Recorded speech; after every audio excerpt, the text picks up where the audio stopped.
Lincoln City Radio on 103.6 FM. Community radio for the City of Lincoln. Let me ask you a question. What do you do at weekends? Would you like to do something really exciting? Would you like a nice exciting weekend where there's people in uniform, the Spitfires, Hurricanes, Lancaster Bomber, there's all kinds of great music and all the rest of it. Yeah, something totally different from what you've done all year. I'll tell you what, don't take my word for it, because I've got a guest in the studio who's going to tell us all about a fantastic weekend coming up in just under 2 weeks' time. Welcome, John. Please introduce yourself. Good afternoon, Tony. My name is John Haywood and we live at Market Raisin, Heather and myself. And tell us about this weekend. I mean, I've been looking at some of the information, and you know, I've just got to go, wow, all in one weekend. Right, this is the biggest annual event that we've had at Thorpe Camp. To start off with, we've got the Festival Dance Society dancing to 40s music all through the weekend and teaching people how to do it.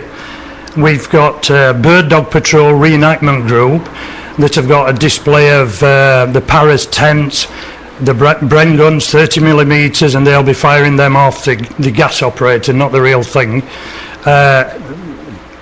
It will be a situation of an airfield attack.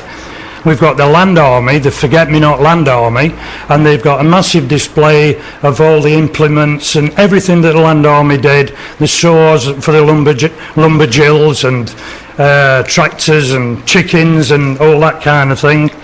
We've got the Northern 40s reenactment group, and they've got several groups within their group, and they're actually based in Manchester, and they depict the Americans, the British, the RAF, the Navy, and we've also got some opposition with the Luftwaffe to show the opposite side. We've also got from Lincolnshire the Airborne Screaming Eagles, and they've got a display of equipment and tents. We've also got Reconnaissance Scout Group, and they've got a display of airborne sniper and uniforms and equipment.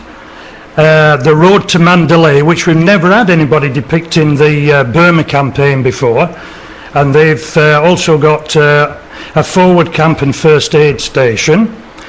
The Independent Field Company with a working admin office.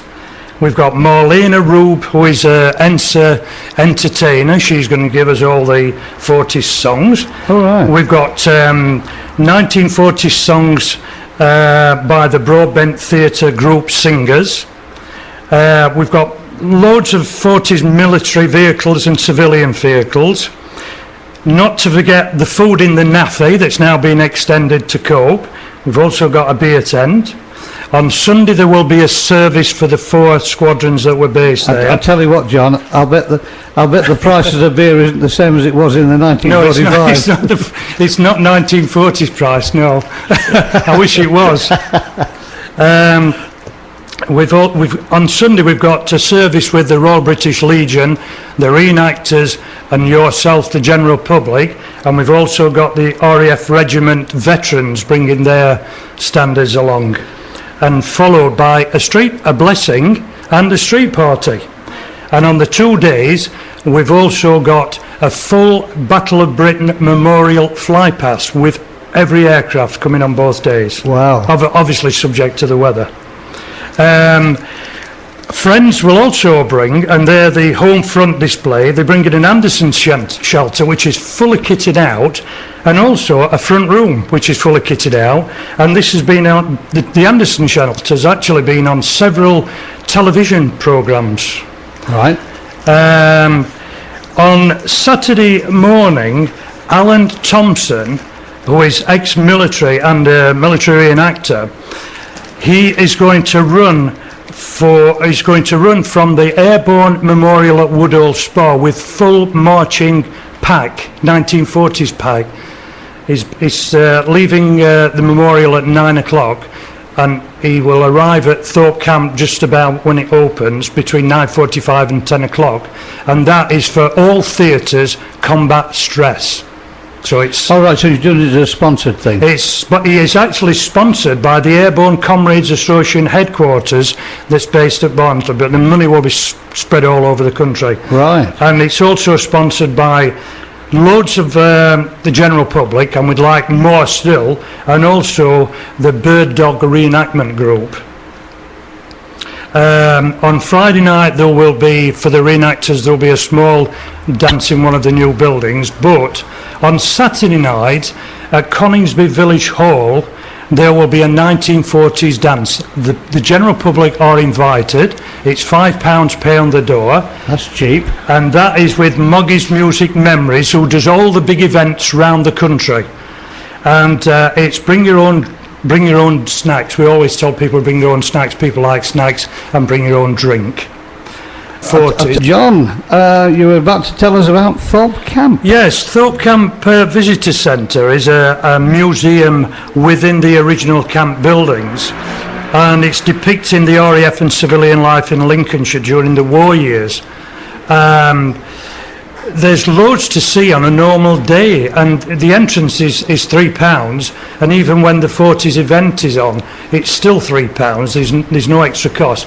The general public can come along in everyday clothing, or they can pop down to the local charity shop and see if they can get civilian or military clothes, and come along enjoying the fun, enjoying the dancing. Let the dancers teach you how to swing and waltz, and all the 40s dances that they used to do then, that the Lindy Hop that the Americans brought over.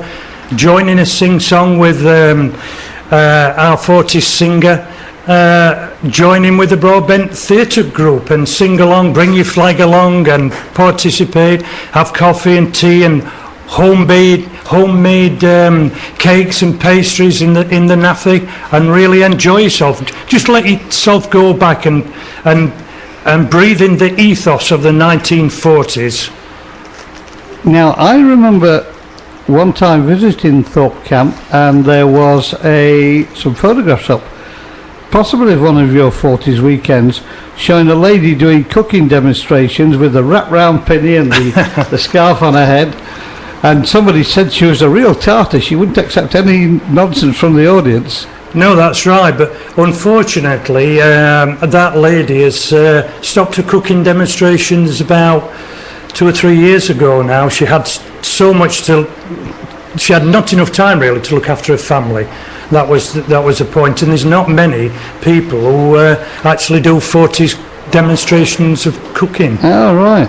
But we have all the other demonstrations. There's virtually every demonstration you can think of. Pop into the air raid shelter. Remember those times when you laid on the benches and the bombs were dropping outside, and the only thing as a lug was a little potty underneath the bed, and remember those days.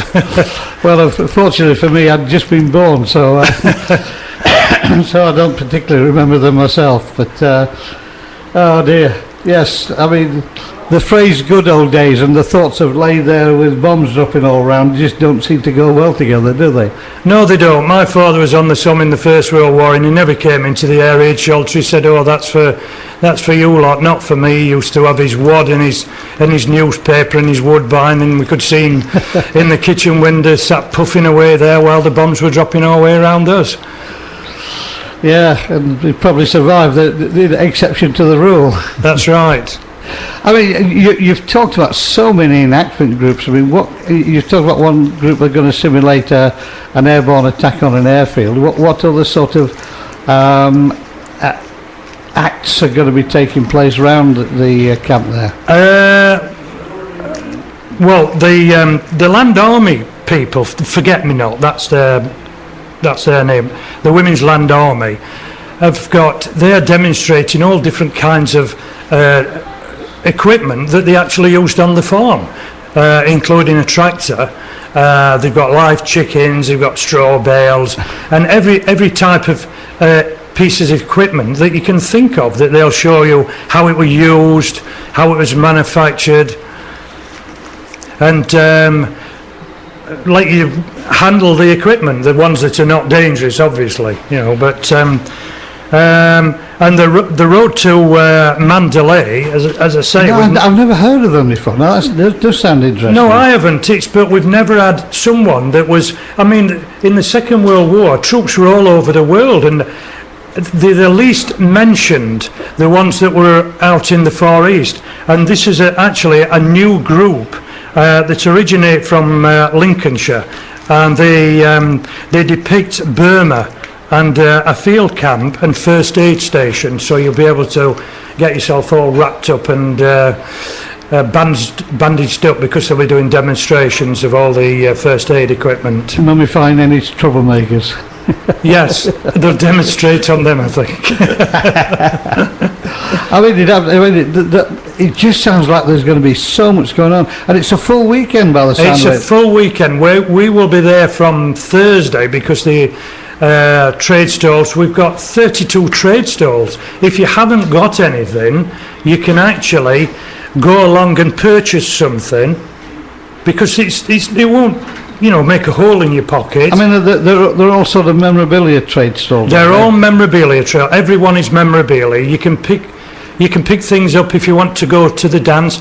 We've got a lady who is actually, it's herself and her husband who are actually perming the hair, or whatever ladies do in that style. I'm not in with ladies' hairstyles, but they will set your hair in a 1940s style for the dance on Saturday night, so you can go fully prepared. You don't have to spend a packet to actually. You just need a dress reel and a pair of shoes. You may have them at home. Your granny may have them. Your aunt may have them in the cupboard. Go and have a look in your aunt and your grandma's and relatives' cupboards and see if you can find all those 40s clothes. Marks and Spencer's actually continued a very long range from the 40s with a little tie at the back, which will suffice for the dance. Nobody's going to come up to you and say, I'm sorry, that's not exactly a 1940s dress or a 1940s gents coat or trilby hat or something like that. I wonder if you're looking for any male volunteers who are going to rub Bisto down the girls' legs to simulate the. Well, I can put you, Tony. I can put your name forward. There'll be one or two who want to do that. The only problem is I'm not sure who'd be more embarrassed, me or the young ladies. I tend to think it might be me. Probably. Oh dear. I'll write your name at the top of the list. There are quite a few other gents who want to do it, so. I think we can just push you at the top of the list. Yeah, that'd be right. So one thing we haven't actually mentioned pretty clearly when this is going to take part. This is going to be on the 9th and 10th of July, which is fast upon us. Good Lord. It is, isn't it? Yeah. So, and Thorpe Camp opens between 10 and 10:30 and closes between 5 and 5:30 each day. And where is Thorpe Camp? Thorpe Camp is just outside Coningsby. It's on the Coningsby Woodall Spa Road. You can't miss it. There's a lightning jet outside, parked outside. And I know a little bit about that lightning jet actually. The old pilot of that exact plane drinks in a pub at halfway to Horncastle. And I have been told that actual plane still holds the world record from ground. Yes, it does. Ground to 30,000 feet. It does. Something in 9-point-odd seconds or something. Yes. Which is incredible. If you go over to Thunder City in South Africa, they have 4 and the 2-seaters, and you can fly in them. I don't know the cost, but they are expensive. I should imagine it was expensive because the amount of fuel they would use. But wow, But I mean, Thorpe Camp has a number of planes, hasn't it? I believe. Yes, there's quite a few. There's an Argosy that was used quite a lot by the RAF and also by the ATA, the Air Training. The Air Transport Auxiliary. Oh, the Argus, the one that they use. The high-wing one. An air taxi. Yes, that's right. They used it as a taxi, along with the Oxford and the Anson. Oh, I don't know those two. I don't know of those. Those are twin-engined aircraft. Oh, right. They used to